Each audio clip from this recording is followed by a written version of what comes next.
Why do we cook? We cook for food, for family, and for friends. We cook to bring people together.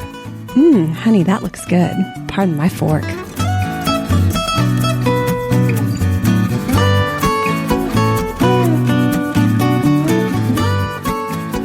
Hello and welcome to Pardon My Fork. This is Andy, and we have got a great episode for you guys with Gem City Fine Foods, the latest sponsor of Pardon My Fork. We are happy to have them on board, and I had a fantastic time talking to their sales and marketing director, Lisa Cox. Lisa has got a very interesting background that really gives her a unique perspective on food, the way people eat, and the way people approach things like food allergies. We have a fantastic conversation about food allergies, the way they impact not just people at large, but the children that have to live with something like this. It's out of their control. They find themselves in a situation where they can't eat the same things that their friends are eating. I like their message and I like what they do. So please enjoy this episode with Lisa Cox from Gem City Fine Foods. Well, Lisa, how are you, my friend? I'm doing all right today. How about you, Andy? Doing very well. Excited to talk to you about Gem City Fine Foods. I met you at the Northwest Food Show, and I thought it was fascinating because I was walking by, and you guys had these samples out, and they all looked amazing, and it said gluten-free. And I was like, gluten-free? Really? Huh. And I started reading your ingredients, gluten-free, soy-free, in some cases dairy-free. You've got gluten-free and vegan options in a few different cases, which is extremely rare, by the way. And when I saw that, I was just blown away. And I just thought, man, I have got to talk to these people. And so here we are. I love it. Let's talk. Well, so gluten-free, gosh, how far back do I need to go? 5 or 10 years ago, people thought it was just a total fad. Like They just thought it's made up. Nobody's gluten-free. It's silly. It's a hipster thing, whatever. And now we're starting to see places like you guys who are churning out an incredible product. I mean, delicious in every way. My wife is not a big sweets person. She doesn't really do like the frosting on cupcakes, for example. Right. She'll take most of that off. She's not into it. She licked her fingers clean when we tried your stuff. And so what I'm really curious about is how Gem City Fine Foods kind of got their start. Well, I actually really love the way that you sort of introduced the whole gluten-free thing, because we actually began in 2005 in the Sugar House district of Salt Lake City as a small traditional bakery. And so we were making everything. We were making the little flourless chocolate torte that you've seen that we still make. We had croissants. We had all sorts of regular bakery items that were made with wheat flour. And the way that we became gluten-free was our current owner, Ricky, decided in 2012, he said, this is an up and coming thing. There's a need for gluten-free. There was not much on the market at the time. And probably as we go through this, of course, we'll talk about desserts. But what I get really excited about talking about is, that final audience that we're serving. And so he saw a need for gluten-free and moved into a dedicated facility in West Valley City, which is like a suburb of Salt Lake. And so since 2012, we've been producing exclusively gluten-free products in that bakery. And we've had all of our products certified gluten-free ever since that time. And so it's really interesting that you bring up the whole thing about, well, it was a fad and that sort of end of things. And I think for a couple of years, gluten-free was really growing. And then there was a sort of what you're talking about. There was a backlash against it. And this was exactly in your time frame, back around 2014, 15, even into 2016, people started saying, it's just a fad. It's going to go away. Da-dee-da-dee-da, but we just kept plugging away because what we were finding was at the same time, while people were saying, oh no, gluten-free, first of all, it tastes gross. Second of all, it's just a fad diet. also medical technology was getting to the point where you could actually get diagnosed as celiac or gluten sensitive much more readily than back in the day. I mean, I remember traditionally, most of my adult life so far has been spent as a teacher, and I used to work in therapeutic programs. And I remember it was probably 20 years ago, not to date myself, but about 20 years ago, we had a school psychologist at the school I worked at. And her little 3-year-old niece was literally wasting away. Doctors had no idea what was wrong with her.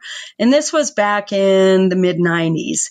Well, finally, she was diagnosed celiac. Today, you can walk into a doctor's office or walk in, you can even sign up online. There are labs that will send you a little test kit at home, prick your finger, send it in, and they can tell you if you're celiac or gluten sensitive. So we've been kind of going along those lines ever since 2012, knowing full well that there's a huge call for gluten-free out there because there are more and more people with food allergies and more people being diagnosed every day with, either celiac disease or gluten sensitivity. Sure. And, I like what you said about, people just seem to think, it felt like a fad, but the more you kind of stop and you think about it, because, okay, let me put it this way. You go back 30, 40, 50 years, right? Right. And no one was allergic to anything. Yeah. But by the same token, they would die at 55 from a heart attack. All their joints are shot. Why are their joints shot? I don't know, because I'm old. I'm 60 years old. Why do we think that the retirement age starts at 63 and ends at 67?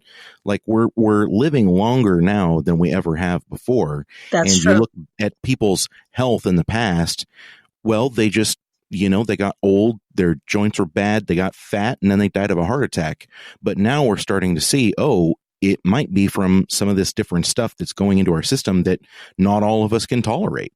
That's a really good point. And I think, your reference to us living longer is really right on, because if you think about it, right, allergies, food allergies, any allergy that, that you have as a person, for the most part, that's something that's acquired over time. A person doesn't just eat a raisin for the first time and all of a sudden have an allergic reaction.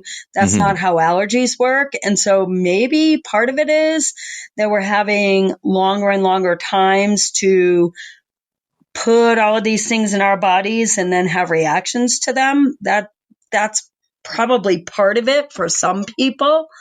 And one of the things that we're finding when we go out to gluten-free expos is more and more people have multiple food allergies, which is really interesting to me. Yeah. Gluten, soy is another real common one with that. Dairy, it's funny. A couple of weeks ago, I had a chef on and he talked about, he extensively actually talked about how he doesn't like dairy. He doesn't eat a lot of dairy. He doesn't think people should be eating a lot of dairy. He doesn't feel like our bodies process it well as we get older, especially.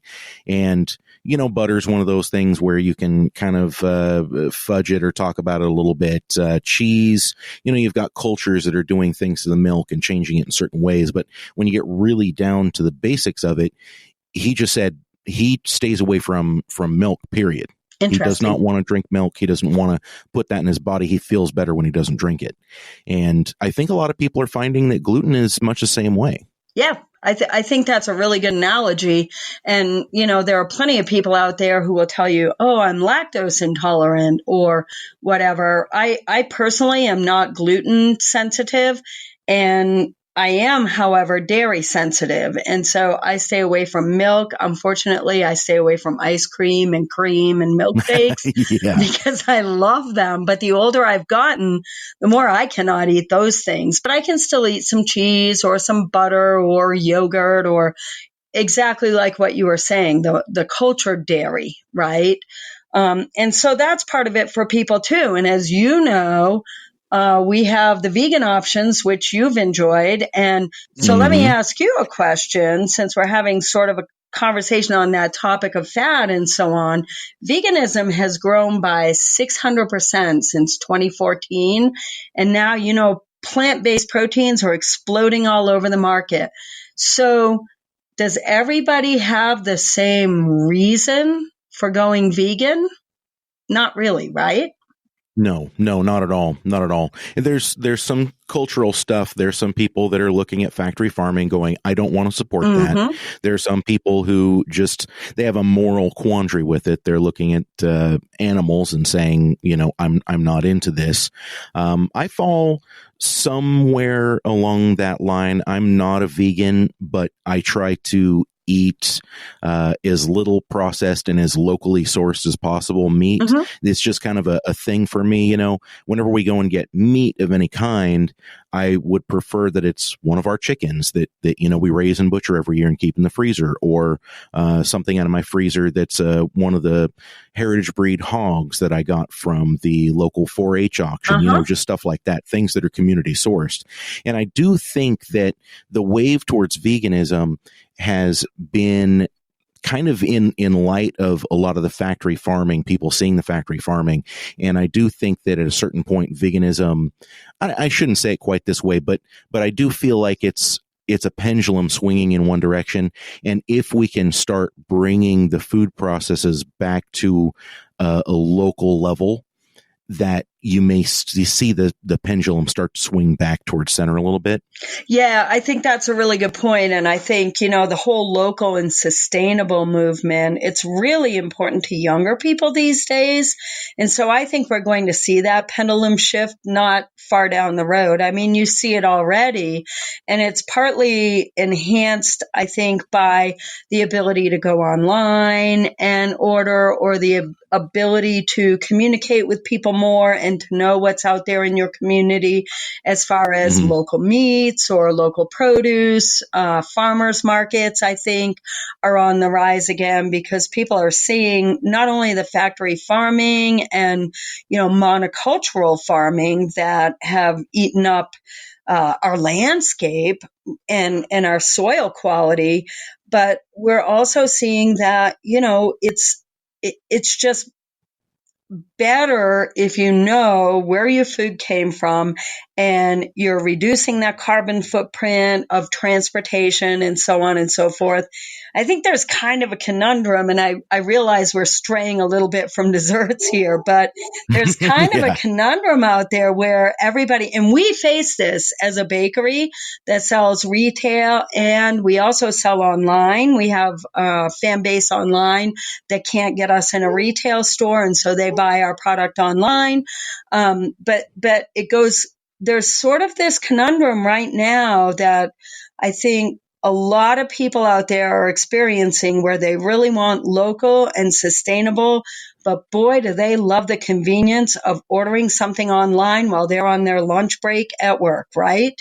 So That's right. I'm going to be very interested to see where all of that goes. Yeah, it's a fact. And, I hope I don't sound too hypocritical, because when it comes to certain items, I don't have an issue buying them online or getting them from somewhere else. So, for example, Gem City Fine Foods, you guys ship to all 50 states, right? Pretty much, yep. Yeah, I would say, Alaska and Hawaii, you can't afford us if you live there. We ship everything frozen, right? So right. Our desserts are all baked in the facility. We store everything frozen. We ship everything frozen. It shows up at your door, either frozen or very cold.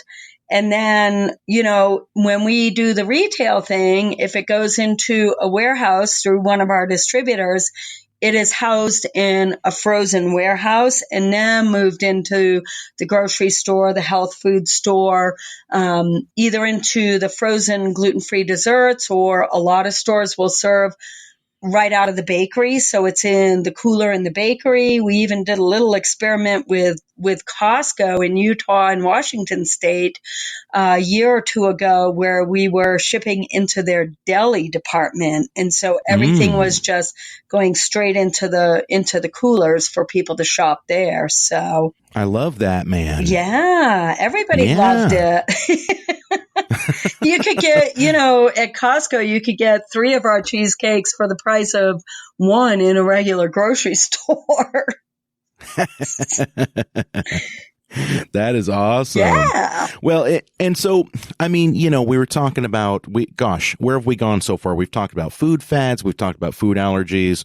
We've talked about the importance of buying things local. And now I want to talk about the importance of buying things within a community, because that's really where you are and what you guys are doing. You're in this community that is, or rather you're serving a community that I think a lot of people would believe is still underserved at this time. Wouldn't you agree? Absolutely. Yeah. And that's, you just nailed our mission. Our mission is to get you've tried it, Andy, a top quality, really good dessert to people who are currently being underserved. Yeah.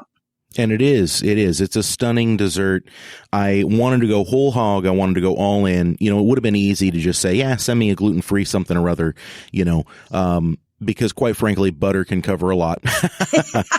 But I went all in. I said, send me whatever you got that's vegan. Yep. Like gluten-free, vegan. I want to know because there's your litmus. If a person can order that up and eat it and think this might be one of the best cupcakes I've had in a long time. Forget about the vegan, forget about the gluten-free, just purely this is a cupcake and it is so good that it might be the best cupcake I've had in a long time. Well, and that's really important too, because think of it this way. Say you're a kid with celiac disease, right? And you're also allergic to soy. There's no soy in our vegan chocolate cake or cupcake. And it's your birthday. And your parents want to have a little party.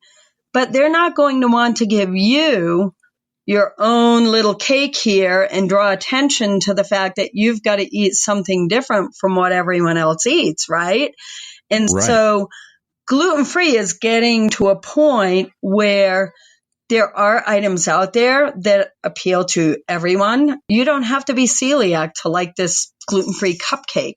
And you can bring it to school. You can have your party at home on a Saturday on the porch and all your friends come over and everybody enjoys eating it. And that is super important. And I think it's important. I mean, I won't say the adult community is immune from having those same sort of needs to be included in the larger community. But for kids, I think it's really important because there are so many stigmas associated with things with food allergies.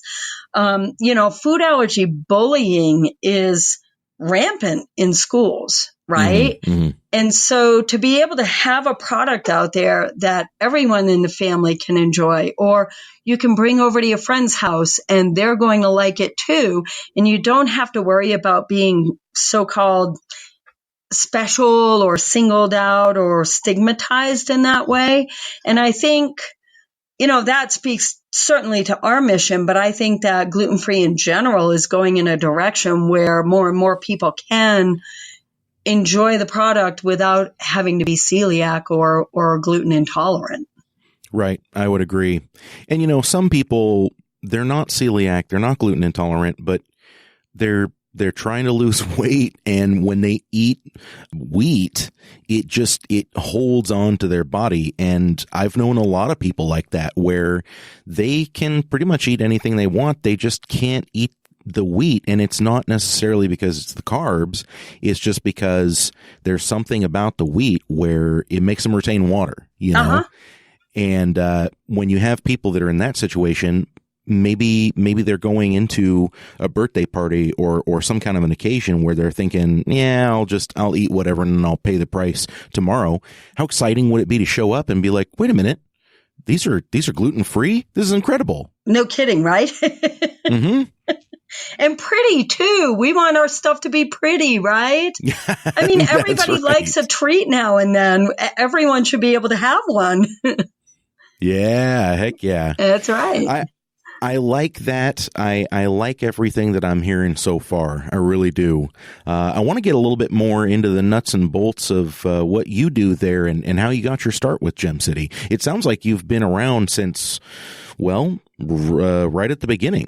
Yeah, pretty close to the beginning, I'd say. I actually, our owner is a friend of mine, and I actually was in environmental consulting before I came in to help at the bakery.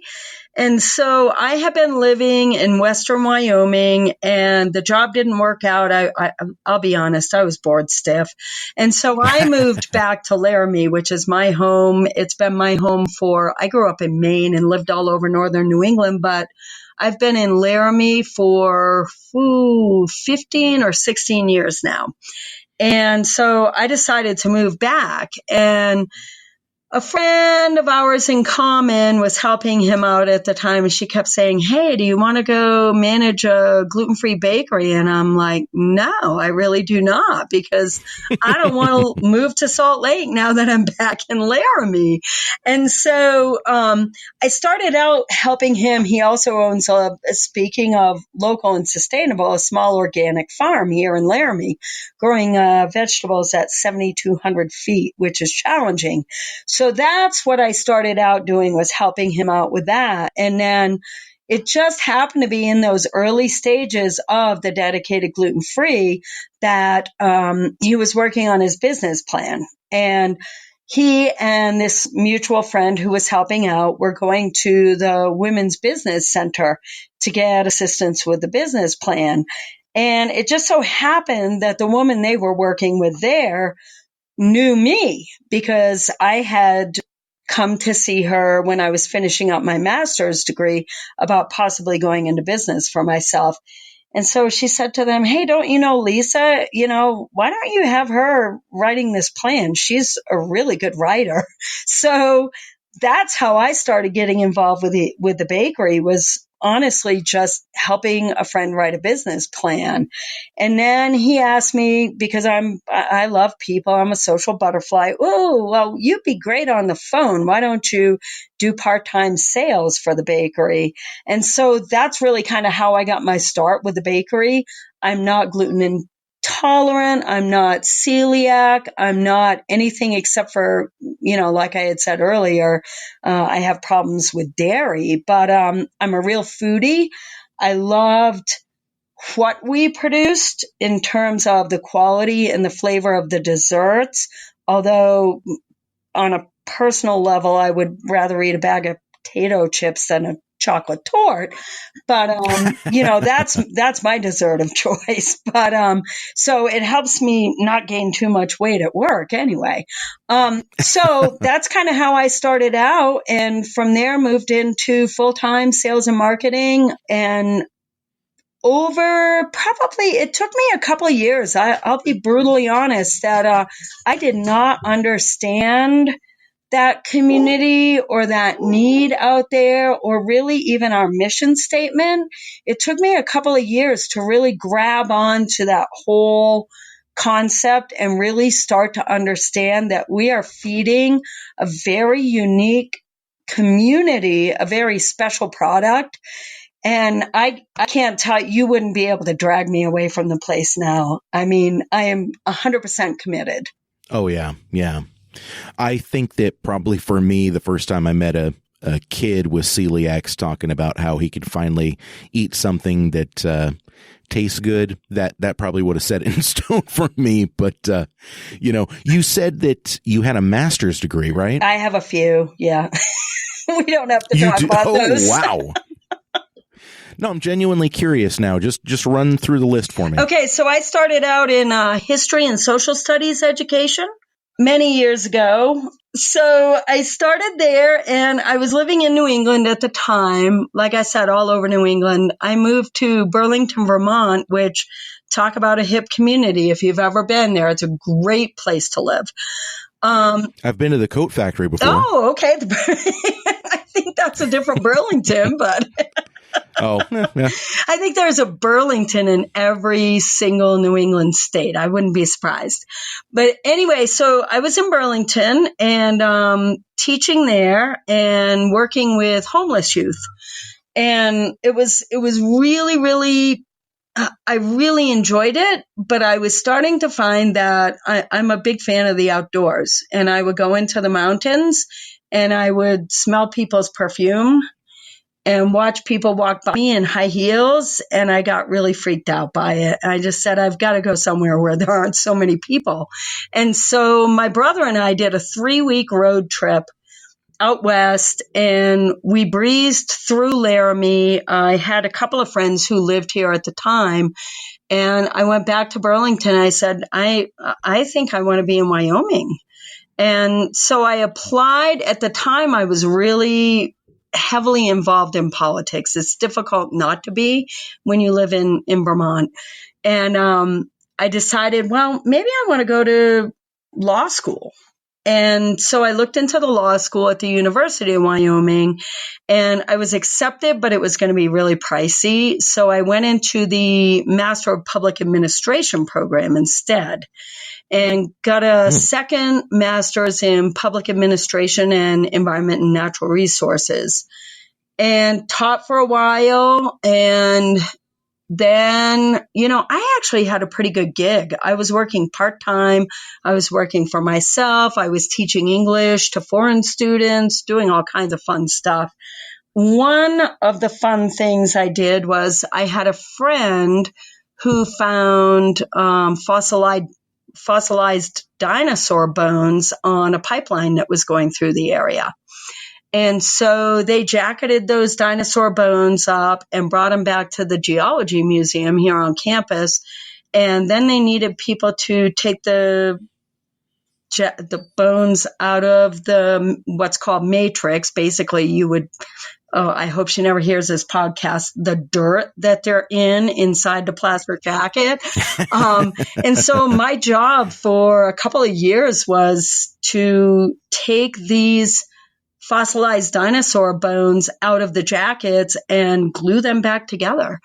And I loved it. And then the job was going to be ending, and I said, I need another job. So I went back to school and got yet another master's degree in soil science and a certificate in reclamation and restoration ecology. So that's how I ended up in environmental consulting before the bakery. So yeah. So it's been a little bit of a long and winding and incredibly interesting road. See, the term I like to use is eclectic. I feel like every time I have someone on, I just find out about these crazy eclectic backgrounds. Yeah. And I don't have anything like that. I don't believe that. I bet if I had called you up, Andy, and said, let's have a chat for an hour, and I asked you that question, you could tell me all kinds of stuff. I don't know about that, but that is a fascinating resume to land you in a gluten-free bakery. Honestly, it's such a weird roundabout way, but in some ways it makes sense to me because you know that you care deeply for certain things and you really can just get completely immersed and involved in whatever you do. And that really is what you have to do with something like this, right? Absolutely. Like I said, it took a good couple of years to really latch onto that mission statement and feel real passion for the whole community. But at heart, I am a teacher and I am a person who feeds community. I'm extremely food oriented. I cook all the time. I cook for friends. I have a chimney in the backyard that we've got a willow tree in the backyard, and I'll rip off some of the twigs or the down twigs and turn them into wiener sticks, invite people over for, organic hot dogs. And we roast them over the chimenea. So knowing that there's a community out there that is underserved, like we were talking about, you take a look at our desserts like you saw at the Northwest Food Show, and they're beautiful, don't get me wrong, but they look pretty normal, right? Mm-hmm, it is when somebody tastes them and says, you're kidding, this is gluten free, that you've done your work, right? Exactly. We're a little bit biased here because gluten-free is something that we see a lot of here in Oregon, and there are some different specialty shops and things, but I would put your product up against pretty much all of those.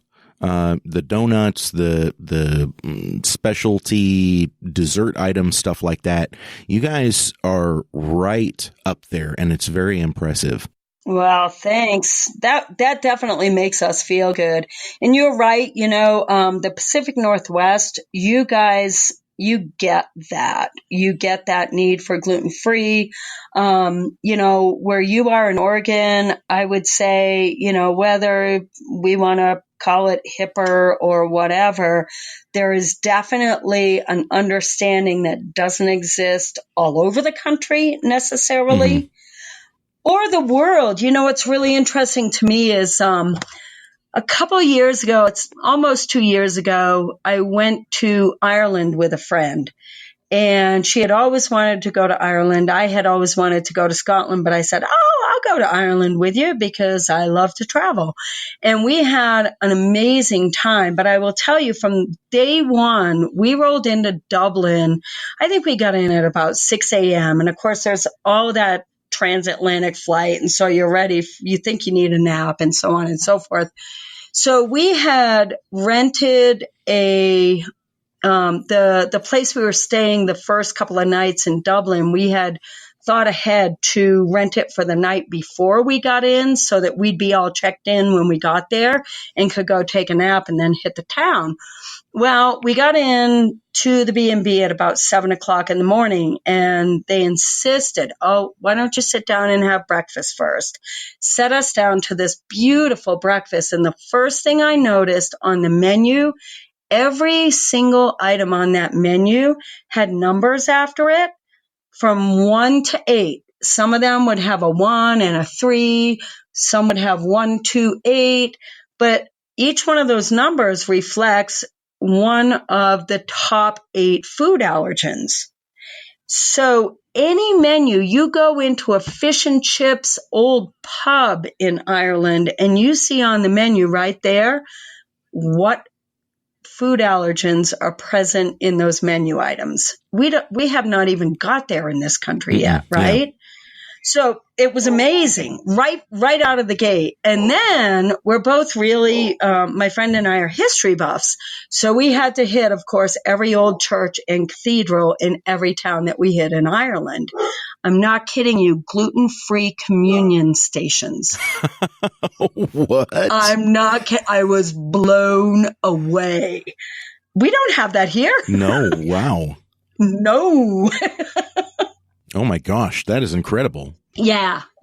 So, I think back to you guys, where you're located, the Pacific Northwest, I think, is a little hipper than other parts of the country to this food allergen, gluten-free, and also the foodie thing. Mm-hmm. I mean, you want really good food, and you do want local food. You do want, there are a lot of foodies out there, and they definitely exist in certain areas of the country, I think in a higher density than other places, right? Yeah. And Oregon definitely serves that well. It's not just a hipster thing. If it was just a hipster thing, then you'd only find it in Portland, but instead, right. I remember growing up, food and where it came from and the quality and cooking, it was just kind of a thing around here, stopping at the little farm stands to pick up whatever seasonal thing was growing. It was very popular here. I'm sure you have stories like that from New England as well, but absolutely. Yeah. You find that there are just certain regions, certain areas that care a little bit more about their food, or at least that's the way it feels like to me. But there definitely is a movement that has spread across the United States, and we're not quite at the labeling everything with the food allergies like Ireland is. No. But, give us a little slack, right? We've got 300% more people here. Yeah. That's right. More people to convince, for one thing, and then beyond that is just straight up logistics, right? Exactly. So, someday. That's right. So when you started working for this bakery, you didn't come into it with a sales and marketing background per se, quote unquote. Is Oh, it good Lord, something, no. it's something that you kind of found yourself falling into, I take it? Yeah, I guess, that's really where the need was. We really need somebody who could go out and do that part of it. And, you saw me at the show. I love people. I'm all over the place. I love our product. I will make sure you can have it if you want it. Right. So, but I think for myself, part of what I really, really enjoy about sales and marketing is being able to go to shows like that, meet new people, talk about trends, what's going on. And I like to dress up the table. I mean, the best thing that happened to me at that particular show where I met you was this woman went out of her way to come over, and she looked at me and she said, "Did you do this table?" And I said, "Yes." And she said, "This is the classiest table in the place." And I was like, "Oh boy, thanks." So we get a lot, we have opportunities like that. I've had some opportunity to travel around the country with the product. I get to do social media. I get to play around with the website. We're getting a brand new website, which I'm really excited about. Really? But yeah. So we actually decided to just suck it up and get some help. And we met a woman who's out of Salt Lake who does this kind of thing. And she's working with us on putting together a whole new website. So yeah. I like that. That's very cool. I mean, you guys don't have a bad website now, but are there going to be, obviously you guys sell on Amazon, right? We do, yeah. And we have our online store too through Shopify. So Yes, perfect. So people can go to your website. Yep. And I think one of the things that you guys need to do with your new website is just make that shop button much, much bigger. Yep. Because I want to be able to go to your Yep. website and know exactly what I'm clicking on. Oh, and that's what's going to be part of it, Andy. We'll have collections, so you can hit a drop down menu and find all of our chocolate products, all our fruit products like lemon zest cheesecake or the pomegranate, and so on and so forth. So it's going to be a lot easier to shop.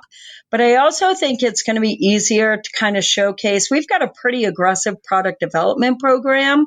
Our baker, Whitney, actually has every Friday is free for her for product development. And so, we've got a new chocolate caramel cheesecake that's coming out in July. And we've got a little surprise that I'm not going to talk about anywhere until we've finalized it. But we think it'll be a strong contender for another specialty food award next year. So, she's constantly working. She's working on a sugar-free line. You had mentioned soy earlier, and we used to use soy milk in the vegan chocolate cake. And last year, she was able to tweak that recipe to remove the soy milk. We use rice milk now.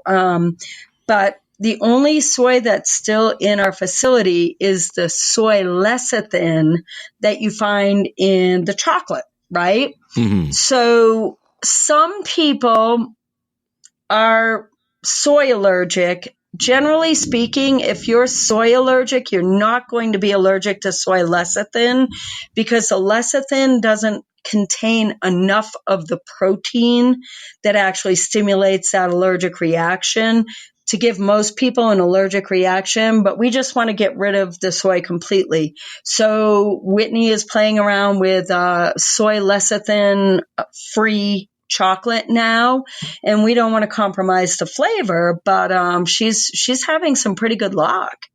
I love that. Love that. My wife does stay away from soy lecithin. Goodness that gracious. Say that 3 times fast. But she tries to stay away from that stuff, on the just in case scale, you know what I mean? And totally. It's one of those weird things where it's a good emulsifier. It helps the fat not to bloom, but it's not, right. It's not technically necessary. It helps give the chocolate a longer shelf life, and it'll keep its sheen a little longer, things like that. But when you get right down to it, it's not technically necessary. And so I'm really happy to hear that you guys have been able to tweak that. Yeah. I think that's something that's going to be able to happen by the end of the summer, that we'll have that, especially for our flourless chocolate tour, because that did, that's an award winner. That won the, Sophie Award with the Specialty Food Association last year. And so we do not want to compromise the flavor or the texture. But I think we're really, really super close to being able to offer that, so that people like your wife who are avoiding soy lecithin too, and there are people who do have allergic reaction, we can just say, we don't have this in our bakery anymore. Right. It gives you just that kind of little extra edge when you're talking to folks, which I like. Yeah. I have not yet been able to try your gluten-free vegan chocolate cake, but I think that's going to be on the menu. And that flourless tort, I am going to order one of those up because it's now soy-free, and I can't wait to have my wife try that. You're sure you can't tell us about anything else that might be coming down the pipe, huh? Well, speaking of the chocolate tour, this is something that I have wanted for a long time. At Christmas time, I make a chocolate brownie that has crushed peppermint candies in it. Mm-hmm. And I want our chocolate tort to have a peppermint flavored version. So chocolate peppermint tort. And that's something that I think we'll have by Christmas this year. So, yeah. That is very exciting. It's love going to be that. so decadent. Yes. And you guys already have the pumpkin pie, so I don't have to ask you about anything pumpkin spiced. My cousin is a pumpkin spice fanatic, and so I'm always kind of keeping my eyes open for anything I see that's got pumpkin spice in it. Well, I'm going to tell you a quick story about the cutest review I've ever heard. This little girl, she was maybe 10 years old, at a gluten-free expo, came over and popped one of the little bite-sized samples of our pumpkin cheesecake in her mouth, started to walk off. And all of a sudden she turned around, turned around and her eyes were like bugging out of her head. She said, "Oh, this, it tastes like a cheesecake and a pumpkin pie got married and had a baby." And she was just going crazy over it. I said, "Can I put that on our Facebook page?" So, it was the cutest thing. She was just going to eat whatever was in sight and walk off and just go about her business. And she literally turned around and her eyes are bugging out of her head. She's like, "Oh." It was pretty cute. That is adorable. Yeah. So kids love it. Now, to be fair, I probably would have done the same thing. Yeah, right. Well, as a matter of fact, I'm pretty sure I did something like that, because when we were walking past her table and I saw, gluten-free, and I was like, oh, awesome. And, of course, my wife just instinctively picked up the package, started reading the ingredients. And I remember looking you in the eye and going, "I don't suppose you got anything here vegan." And you were just like, "Of course. Of course we do. Yeah, it's right here." That's pretty funny. Yep. Yeah, it was a nice little thing, walking by and being able to see you have that. And I remember I had to make sure that I was getting your card because I wanted to talk to you on the show. My wife was ribbing me, going, get her card. I want to talk to them again. Anytime. In case anybody's wondering, I don't like having products on this show that I wouldn't endorse myself. And right. I'll tell you, your stuff I'm very happy with.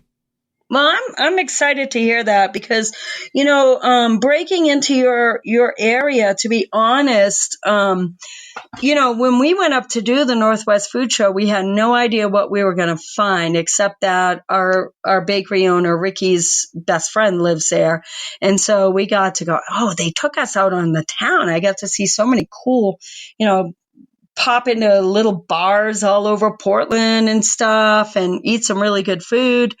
But, that particular show, because I think you guys do such a good job with understanding sort of these special diets, and paleo is up and coming, and keto is on the rise, and vegetarian and vegan, but gluten-free and food allergy friendly are definitely part of that mix. And so I wouldn't say there's a glut, but for certain, our particular opportunities in the retail sphere up in the Pacific Northwest have been limited.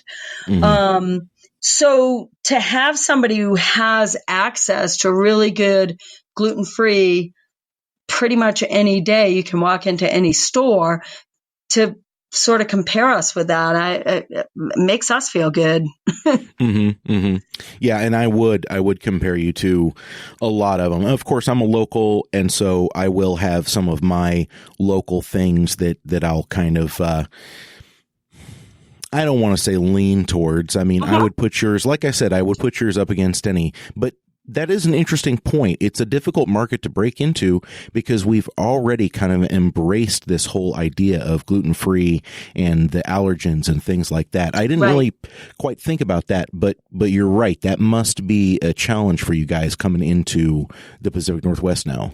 Oh, absolutely. Yeah, it really is. And, with the Northwest Food Show, like I said, we did that kind of on a lark, but one of the things that we've been finding with our product, and with that gluten-free community, is we're getting a lot of interest from caterers. And a lot of them are, the private caterers who are doing weddings here and there, or we have pretty good distribution in the Boise area and the Vegas area with some, higher end catering establishments that do weddings and conventions and so on and so forth.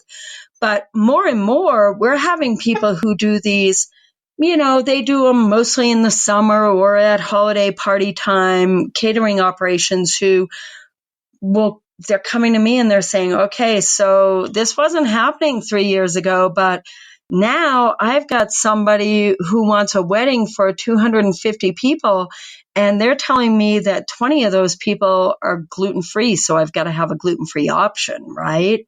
And so that just sort of speaks, I think, not only to the rise in the number of people who are eating gluten-free, which is also probably partly a reflection of that, medical technology being able to diagnose more readily. But I think more people are speaking up for themselves in the food world now.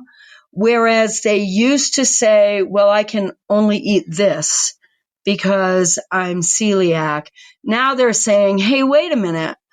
Everybody else gets to eat dessert or bread or whatever.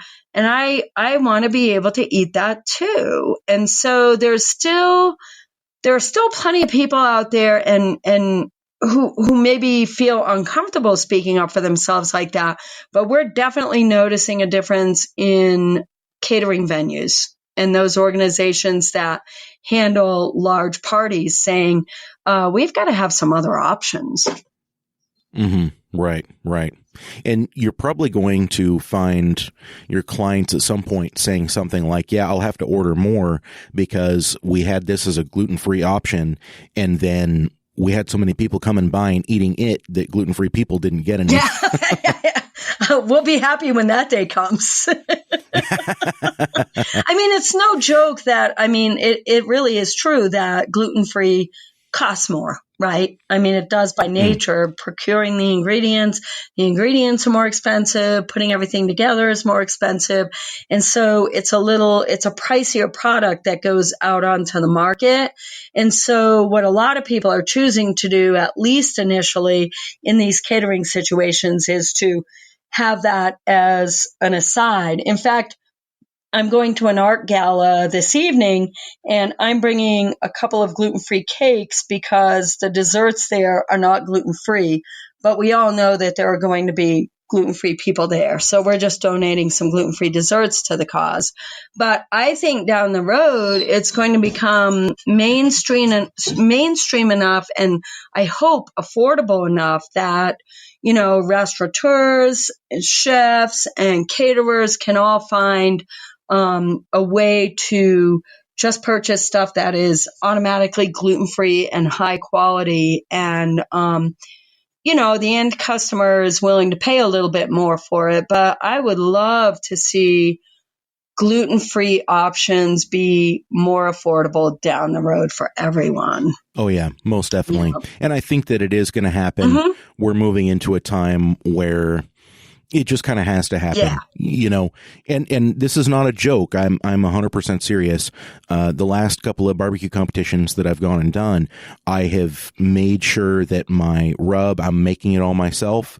And I put right on there, gluten-free, dairy-free. And I'm one of the only gluten-free, sure, dairy-free. There are a lot of people that soak their ribs in butter, or they baste their brisket in butter or something like that, And I don't know exactly how much it's doing. It definitely raises some eyebrows and turns some heads, though. And I have had a few people come by and go, "Oh, wow, dairy-free, really? I didn't know there was dairy in this other stuff." Yeah, so, right.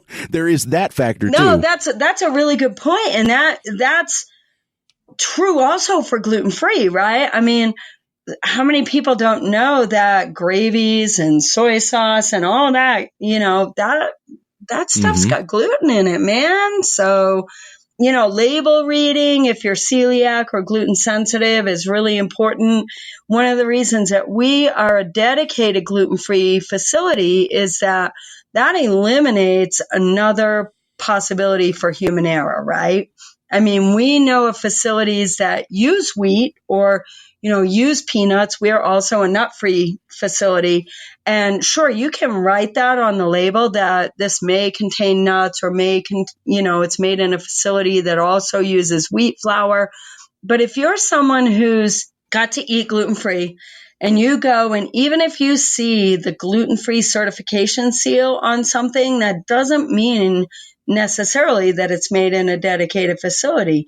If someone gets up in the morning and doesn't have enough of their usual cups of coffee and goes to work and puts gluten-containing waffles into a certified gluten-free labeled box, you're going to have problems. And there is, if you have experience, if you ever read up on those kinds of, food safety problems out there, there was a recall just last year for exactly that reason.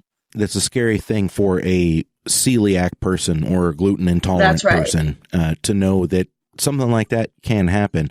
But that's just kind of the world you live in when you're buying stuff that you're not cooking yourself, I guess. But I am very happy to know that you guys go to such lengths to make sure that you are doing everything you can to keep your stuff safe and separate. And I'll tell you what, Lisa, this has been a really fantastic and fascinating conversation. I can't thank you enough for talking to me. It's been fun. Thank you. Tell folks one more time where they can find you and everything that Gem City Fine Foods is doing. So we're in retail stores around the country, but if you go to www.gemcityfinefoods with an S on the end.com, you can see our online store. You can see all of our products. You can get in touch with us. We're on Facebook, Instagram, Twitter. Get in touch anytime with questions. I like to do a little educational stuff in our blog too, so check that out to learn a little bit more about food safety or food allergens or that kind of thing. But yeah, that's basically where we're at. I love it. Hey, thank you again so much, and we will talk to you again soon. That sounds good, Andy. I appreciate it. Thanks for the time. And there she goes. What a great conversation with her, and a very relevant topic, I think. These food fads, or at least people thought that they were food fads, they're kind of proving that they're not food fads. I was talking to someone the other day about Gordon Ramsay finally deciding to put a vegan option on his menu, something that he said he'd never do. And all of these different restaurants kind of following in suit. They're offering the vegan options. They're offering the gluten-free options. It's rare for me to go anywhere now where I'm not seeing something like that. I mean, don't get me wrong, you still have to be careful if you have allergens. Of course, you've grown up with these allergens, or maybe you've just discovered that you have the allergens. But either way, there comes a point where you're not really trusting of the food you eat, and so you're always checking the boxes, you're always reading the ingredients, you're always saying, what's in this that they're not telling me about? And you don't know until you have a reaction to it. And that's something that I really appreciate about Gem City Fine Foods. They're very upfront about everything that's in their products, and they try to do it in the safest and most precise way. And I do appreciate that. And I encourage you guys to go and check them out. We will have links to them and all their social media underneath this episode over on pardonmyfork.com. Make sure you swing by there and check that out. And while you're there, check out all the other episodes. You'll find them on the same page. And I want to thank Lisa for coming on the show, and I want to thank you guys for tuning in. Thank you for telling a friend. We have a new represent.com store that we just got up and going. I will be linking that very soon. We're putting some products up, some t-shirts, mugs, stickers, that sort of thing. It's going to have a lot of cool stuff, and I encourage you to come and check that out. So once again, thank you. And for Lisa, this is Andy, and we will see you next time.